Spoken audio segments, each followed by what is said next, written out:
So recently, a friend of mine had came to me because her husband wants to start a business, and he was like, "Hey, what website platform do you think is good to use for the business?" And we going over like little things, trying to figure out little resources, trying to figure out which one is good for him. But then I came to the realization that if one person has this issue, then a lot of other people have this issue, not knowing which website platform to choose and why, right? So if you don't know who I am, I'm Z of Build a Business You Love. I am a small business startup strategist, and I also assist people in owning and operating events-based businesses. And I'm just getting into the digital marketing world too. So this is a good channel to subscribe to, okay? So if you haven't done so already, subscribe to this channel. So this video is actually going to be about kind of digging in deep about website platforms, understanding why you choose a website platform based on the business and the resources and tools that the business needs, right? A lot of people just start choosing websites. They don't know why. They just choose a website just because, right? And the impact of a website can really affect the business because it affects the way that your customer experiences the business through a phone, through a tablet, through a computer, right? So it's really crucial of the experience that you want to give to your customers based on the way that your company operates or the way that you want your company to operate. So we're going to go into some tools, some ideas, some website platforms that you can select and based on your business's needs. Okay. So first we're going to get into the needs of your business. So you have to decide, okay, is my business a service-based business or is it a product-based business? Because it totally makes a difference, right? On which platform you're going to use based on that. Because the functionality is different, the budget, the user experience is going to be different, and the scalability is going to be different as well. So my light always goes out. So you have to ask yourself, what features you need in your website. So as far as functionality, are you trying to do bookings, or are you trying to do appointments? Are you trying to just have a blog? Are you trying to do e-commerce? Like, what is it that you're trying to do, right? In order for you want your customers' experience to be like, right? How is your business ran? Like, for example, if you are a service-based business, right? If you're an HVAC company, you may want people to schedule the appointments online or not. Maybe you may want to say, hey, maybe they can just get leads. I can just get leads from this particular website. That way, when they call, I can assess the situation and kind of go from there, right? So it's about how you want your business to operate. So I want you to think about that first. I want you to think about what it looks like. What's the optimum way that you want your business to perform? Like step by step. A person calls from the website, then or they just look at the website. Do you want them to call? Or do you want them to just click a button so that they can schedule an appointment? Or do you want them to create a lead for you where you can call them and figure out, if you want this to be your customer, right? So that definitely matters. Next is budget. The budget matters. Some of these websites are very affordable and some are not, right?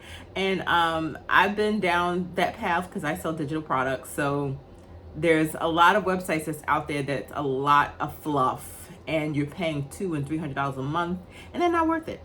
You can get the exact same thing for $30 a month. So you have to figure out, what's your budget that you want to spend and how it can fit into the whole equation. We need to talk about the ease of the user experience, right? And also we need to talk about the type of websites that you want to do. So some websites actually they are specifically built for business. So they have all the business essentials that you may need. They have, the features such as the calendar feature, the booking feature, the e-commerce feature, if you have a portfolio, maybe you want to showcase artwork, I don't know, right? So you have to find something that offers all of the features that you need. Maybe you have an art studio, and the purpose or your call to action that you want to send to your potential customer is for them to actually come in to see the art studio. Maybe you have an event space, right? And you want people to leave their information so that you can contact them, or maybe you don't. Maybe you want them to say, well, I can click on this button so I can have a showing, right? And I can schedule my own showing myself. So it's about what you want and how you want that process to look for you. Like I said, some of the features that these particular websites offer are things that you want to look into. So calendar feature, maybe you want to display availability, maybe you don't, right? A booking feature, so they could book your services or appointments on the fly. E-commerce tools, so shopping carts, payment gateways, inventory management. If you have a business where you have a product-based business and you're selling actual products, actual physical products, not a digital product, then you want to make sure that you don't run out. So inventory management is important, right? Shopping carts are important. Being able to have a website to tell the customer or remind the customer if they've left their shopping cart is important, right? So you want to see what that looks like for your business again. SEO tools. Maybe you want a website that helps with that SEO, with that search engine optimization, with the digital marketing, right?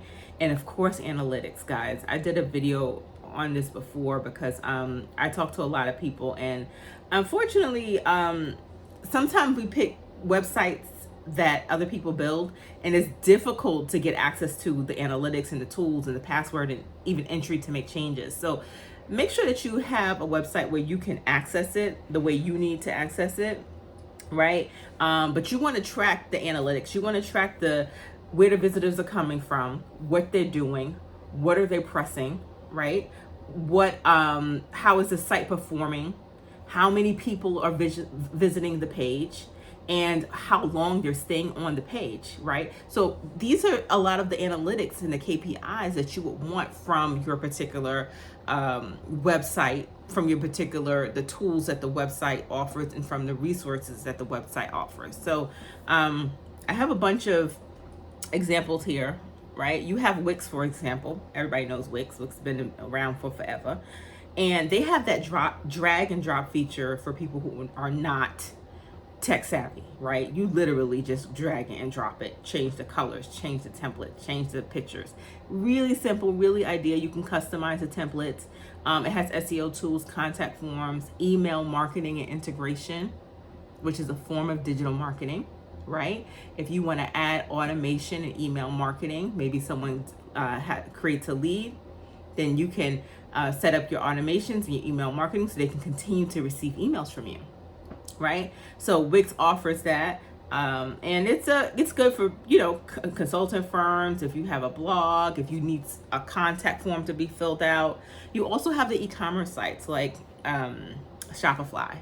Shopify is the number one in the business, right? It offers a lot of information, a lot of tools such as product management, shopping cart features, secure gateways, shipping options, and analytics. Now, Shopify is great because they have all of these apps that you can integrate into your store. But again, it depends on what you're selling. If you're selling a service, or maybe even if you're selling a digital product, Shopify may not be the best option for you. Maybe it is, right? So you have to decide based on the features. And I'll tell you that I sell digital products, and Shopify was not a good option for me because of that. You have your booking sites like Squarespace. They integrate the scheduling, the calendar management, the email reminders, the payment processing, all in one. Okay, so it's good for if you have a business where people have to book, so that will be good. Maybe if you have an event space, if you have a consulting business, if you have even a real estate, right? Because you can book an appointment, that kind of thing, based on your availability, because you can always put your availability or block it off, right? You have your portfolio sites such as Adobe Portfolio, and the list goes on and on and on. My point is, Figure out what your business needs. Figure out how you want it to run, and figure out what that process looks like. And then get your website and your website tools and the website resources off of that. Otherwise, you'll be hopping from website to website. Now, I am a victim of that, not because I didn't do my research, but because the website that I chose, the platform that I chose, actually decided to start charging for something that they promised that they wasn't going to charge for when I signed up. That happens too, right? So in this case, it was email, and I need email marketing as part of my business. So again, it can change. Don't feel bad if it changes. Things happen, right?